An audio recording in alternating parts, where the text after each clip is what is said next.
Hey everybody, in this video I'm going to walk through the fight with Fierce Tiger and Wuchang Fallen Feathers, as well as the follow-up phase 2 that you're going to have to deal with Zhang Xianzhong's Obsession. This is a fight though that you can call in an NPC assist. This time it's with Huang Jian'e. So I'll touch on that as well as the build that I used. I did kind of brute force this one to get through it, so I'll primarily touch on the upgrades and equipment and things that I ended up using that allowed me to put out some pretty good damage that helped me get through this boss pretty quickly. So that'll be kind of the focus, as well as also relying on that NPC assist that you can call in as well.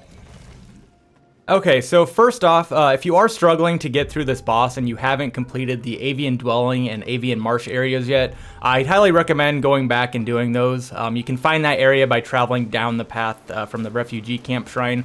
You sort of like cross a bridge and go down a ladder and you'll find that there. There you'll find a bunch of helpful upgrades like Radiant Red Feathers for your weapon, and some Forgotten Remembrance and Lost Remains for your mana base. So I, again, highly recommend doing that. And then there's also a boss fight with Bow Sorcerer at the end of that, which I just put a video out for as well if you want some help getting through that. And then also, as mentioned, for this fight, you can call in an ally assist using the Bone Whistle. I'm not sure if these are available no matter what, or if you need to progress the NPC side quest for you to be able to do that. So just in case, here are all of the locations I interacted with Huang Jian'e before doing this fight. Starting off, you'll find her at the entrance of the Shu Sanctum near the beginning of the game, where you can progress her storyline multiple times.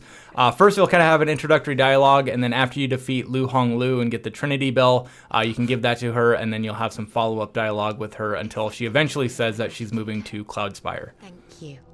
Now I must return to Cloudspire and set everything in order once more.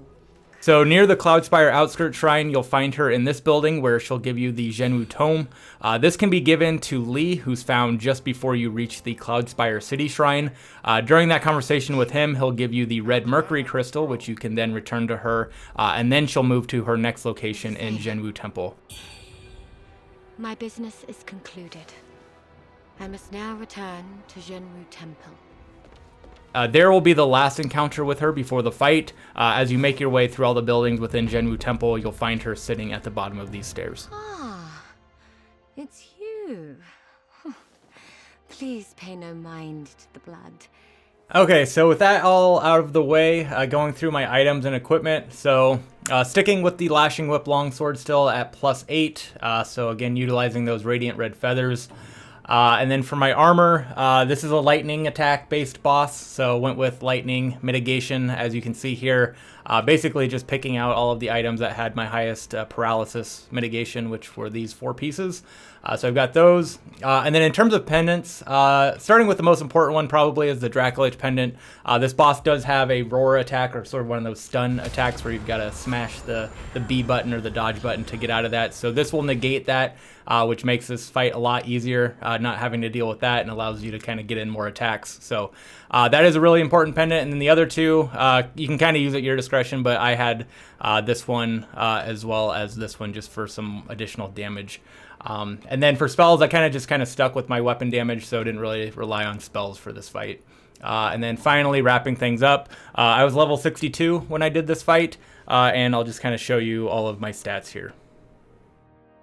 And then moving over to the shrine menus, so taking a look at my skill allocation, again, got all of those mana vase upgrades, and then I'm using the fire needle, so don't really need an upgrade on an additional needle. Got my additional acupoint slots, temper charges, and whatnot. A couple more mana base upgrades there. I've got some of these +5 magic stats that I've grabbed along the way, and then just kind of finishing out the tree as far as I could go that way. And then for the rest of my stats, again, if you've seen my videos, I kind of feel like I repeat myself a little bit here, but +5 stats, these kind of early +5 stats that you can get on all of these different weapon trees, and then everything else going into longsword. So Sword Saint is the important one to get Skyborn Might, as well as Wind Force for quick heavy charge attacks, and then Sword Master for more Skyborn Might generation on the 5th attack of that light attack. And then as you can see, just kind of going around getting more +5 stat points, as mentioned, +8 on Strong Blade there, and just kind of filling out the tree there. So that is my stat or skill allocation. Looking at Benediction, so here are the 3 I had equipped. One thing I probably could have done differently is that middle one. I don't do any obliterate attacks, I don't think, on this boss, so probably could have swapped that out for something else, but I've got that first one for increased backstab attacks, and then the bottom one for consecutive attacks increasing damage. So those were my Benedictions. And then for my temper, you can see what I got here. As mentioned, using the flame needle. So fire seemed to work the best for this boss. Testing other elements, that one seemed to work the best. And then got agility, strength, and then also the plume stone needle to increase the effect of that temper. So now getting into the actual fight, one thing you can do before entering the arena is farm some Skyborn Might using an axe and the Thunderous Cleave ability on this enemy here, just to give you some extra firepower going in. And then normally I would activate my temper now, but I'm going to hold off until a bit later on this one and activate that after we call in that NPC ally.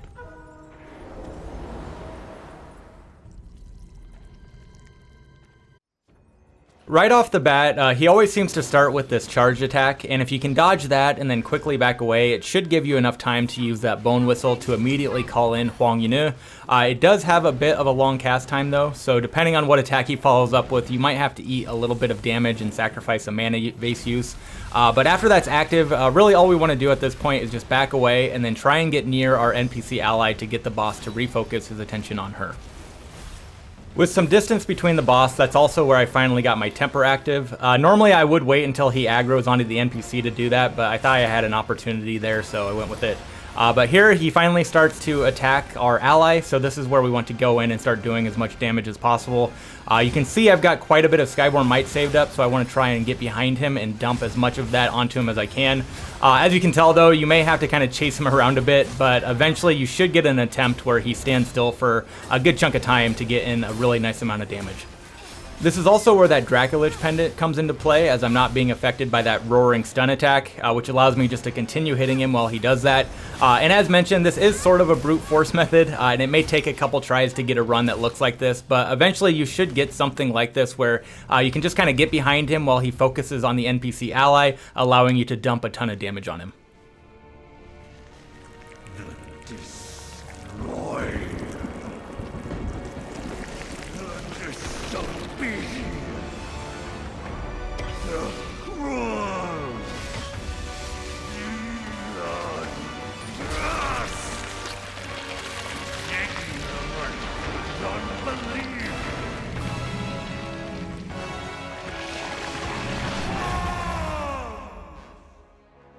Alright, so now going into phase 2 of this fight. This was actually my first attempt going into this phase, so honestly I just kind of was winging it going through this, but really it's just kind of the same strategy, and I was in a pretty good spot. As you can see, I've got 8 health potions, so plenty of healing to kind of eat through some damage there. Reactivate my fire. I also tried to do that dark fire spell just to see what his burn damage was like. But as you can see, still doing some really good damage with that sword and the fire temper on it, and really just kind of implementing the same strategy, trying to get him to focus on the ally as much as possible, and then while he's damaging her, I'm just kind of trying to get in his back and dump a ton of damage on him, which you can see is pretty effective, getting some burn on there as well. And then it appears like having all of that paralysis mitigation on my armor seemed to protect me quite well. So again, really nothing too fancy there, just kind of brute forced it, as I said, but that's how I got through this boss. So give this build a try, hopefully it'll help you out, and again, it may take you a couple tries or a couple attempts to get everything to you know, work out for you. But anyways, I'll leave you with that. Thanks for watching, and we'll catch you in the next one. Bye.